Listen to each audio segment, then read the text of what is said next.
ప్రభునందు ప్రియమైన శ్రోతలకు వందనములు. ఈ పోడ్కాస్ట్ కార్యక్రమం నాకు స్వాగతం. మీ అందరి కొరకు ఈ కార్యక్రమమును ప్రసారం చేయుచున్నాం. విని దైవాశీస్సులు పొందుకోగలరు. దేవుని పరిశుద్ధ నామమునకు మహిమ కలుగునుగాక. అందరికీ శుభములు వందనములు తెలియపరుస్తూ ఉన్నాం.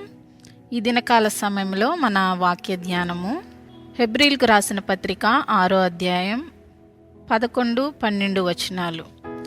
మీరు మందులు కాక విశ్వాసము చేతను ఓర్పు చేతను వాగ్దానములను స్వతంత్రించుకొని వారిని పోలి నడుచుకొనున్నట్లుగా మీలో ప్రతి వాడును మీ నిరీక్షణ పరిపూర్ణమగు నిమిత్తము మీరు ఇదివరకే కనపరిచిన ఆసక్తిని తుదమట్టుకు కనపరుచుకొలవనని ఆపేక్షించుచున్నాను. ఇక్కడ హెబ్రీ గ్రంథకర్త వాగ్దానములు స్వతంత్రించుకున్న వారిని పోలి నడుచుకున్నట్లుగా మనము కూడా ఉండాలి. అటు నిరీక్షణ మనలో పరిపూర్ణము కావాలి. మీరు ఇదివరకే కనపరిచిన ఆసక్తిని తుద వరకు కూడా కనుపరుచుకోవాలని తెలియపరుస్తూ ఉన్నాడు. అయితే బైబిల్ గ్రంథంలో అనేక మంది వాగ్దానములు స్వతంత్రించుకోవడంలో వారి విశ్వాసమును ఓర్పును వారు కనపరిచినట్లుగా మనము చూస్తూ ఉంటున్నాం.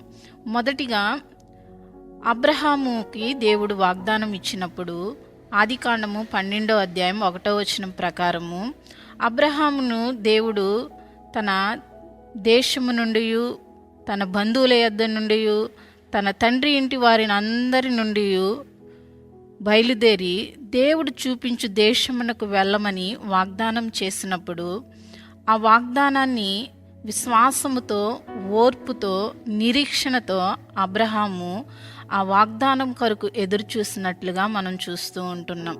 అదేవిధంగా యాకోబుకు కూడా దేవుడు వాగ్దానాన్ని ఇచ్చాడు. అబ్రహాము ఇస్సాకుకు ఇచ్చే ఆ దేశమును నీకును నీ సంతానమును కూడా నేను ఇస్తాను అని వాగ్దానం చేశాడు.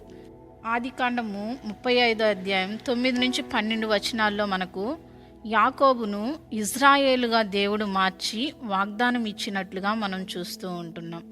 అదేవిధంగా రాజులు రాసిన మొదటి గ్రంథము 6వ అధ్యాయం 12వ వచనం ప్రకారము దావీదునకు దేవుడు చేసిన వాగ్దానమును కూడా మనము అక్కడ చూడగలం. 4వదిగా మనం చూస్తే రాజులు రాసిన మొదటి గ్రంథము 5వ అధ్యాయం 12వ వచనం ప్రకారము సొలొమోనుకు కూడా దేవుడు వాగ్దానం ఇచ్చాడు, నీకు జ్ఞానాన్ని ఇస్తాను అని వాగ్దానాన్ని ఇస్తూ ఉన్నట్లుగా మనం చూస్తూ ఉంటున్నాం.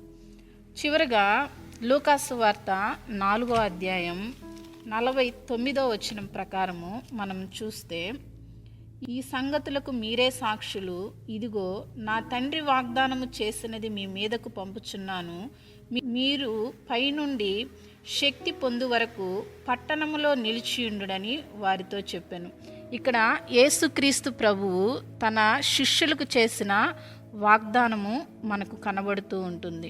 అయితే ఇలాగా అబ్రహాముకు, యాకోబుకు, దావీదుకు, సొలొమోనుకు, అదేవిధంగా ప్రభు అయిన యేసుక్రీస్తు తన శిష్యులకు చేసిన వాగ్దానము మనకు బైబిల్ గ్రంథంలో చూస్తూ ఉంటున్నాం. అయితే వీరందరూ కూడా వారికిచ్చిన వాగ్దానాలను బట్టి వారు విశ్వాసముతో ఓర్పుతో నిరీక్షణతో వారు ఉన్నారు, వారి పరిపూర్ణతను పొందుకున్నారు. ఆ వాగ్దానాలను ఎలాగైనా స్వతంత్రించుకోవాలని వారు ముందుకు ఆసక్తిని కనపరిచినట్లుగా మనం చూస్తూ ఉన్నాం.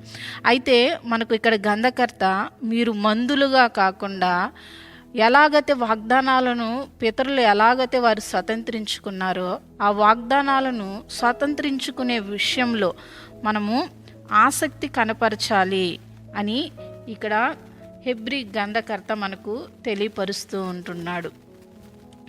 ఎన్నో వాగ్దానాలు దేవుడు ఇచ్చి నెరవేర్చినట్లుగా మనం చూస్తూ ఉంటున్నాం. ఆ వాగ్దానాలను మనం గుర్తించాలి.